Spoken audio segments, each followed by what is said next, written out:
luto ng ating ulam. So, bago ang lahat, ipapakita muna namin sa inyo kung paano nga ba namin niluto ang aming ulam. Ayan po ay tinatawag na tahong ni Carla. So, at muna guys, panuurin kung ano ang proseso ng ating pagluluto.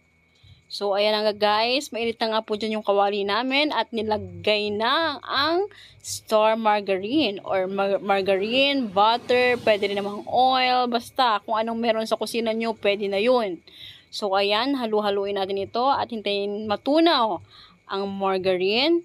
So, ayan guys, nagtagal nga pala kami dyan kasi may kinuha ng aking darling.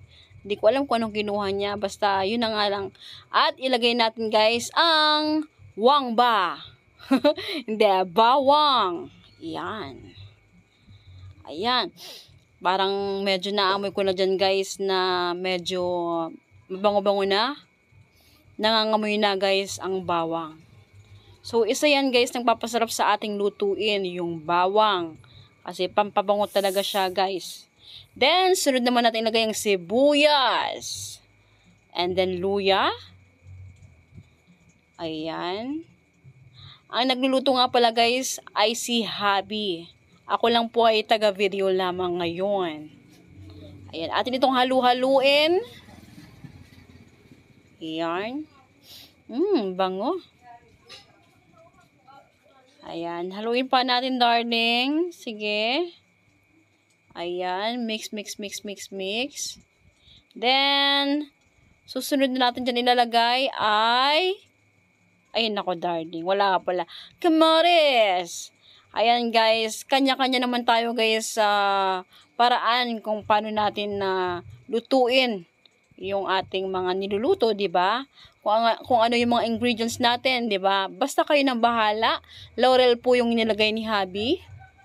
Ayan, pampalasa. Di ba? Pampabango. Bahala na kayo guys. Ayan, sige lang, halo-halo pa more.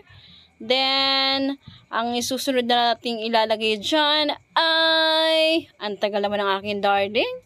Wala na akong masabi. Ay, nako naman yarn. Yun, ang tahong ni Carla. Ayan, ipakita na natin muna ang tahong ni Carla. Ayan, nilinis po namin yan kanina at binabad sa tubig. Yun, no? Ayan, fresh from palengke ang ating tahong.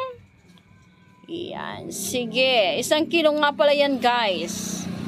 Pero, kukulangin talaga yan, guys.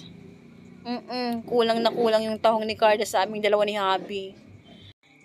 Atin na nga itong haluin, mga madam. Ayan. Halu-haluin natin yan, guys.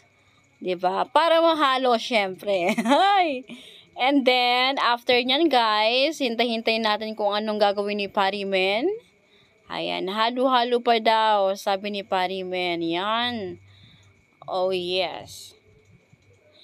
Yan. Eto nga guys, medyo tumilim kasi nag-brown out. Sorry.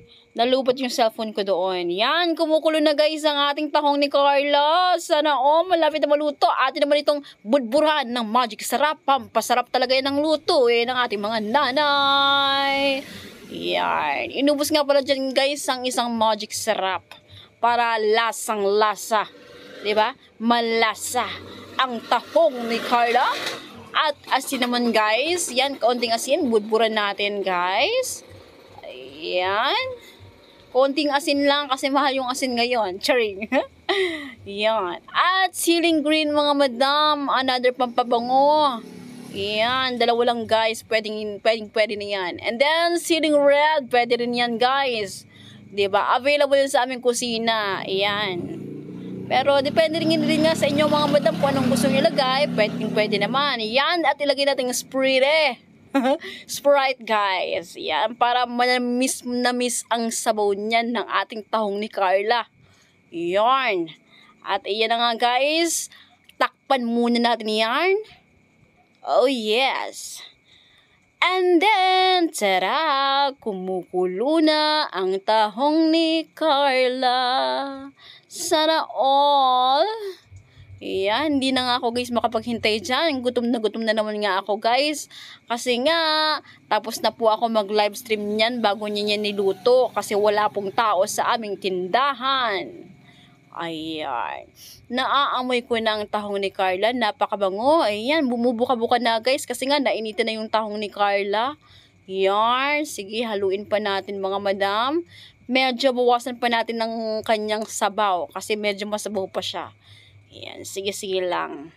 Yan, kita nyo guys, bukang-buka na yung tahong ni Carla. Ayan. Sana all. Malamis-namis nga pala yan mga madam kasi nga may Sprite na nilagay. Ayan, isa po yan sa mga favorite naming dalawa ni hubby ko, ni Parimen. Yan, taob na naman guys ang kanin nito. Tako naman yan, yung kaldero namin tataob na naman. At wala nga kami dyan guys, dahon ng malunggay or dahon ng sili, kaya ano na lang kami guys, anong tawag dito? Ayan, basta. Ayan po yung nakuha namin sa ref, onion leaves. Ayan, di ba? Pwede rin naman yan guys. Depende nga sa inyo kung anong trip nyo, siya, ilagay nyo. Di ba? Masarap naman yan eh. And tada! That is our finished product made with love by Parimen and Gandang Madonna. And we were ready to eat. Yeah, may extra rice kami dyan guys sa ilalim ng aming mesa.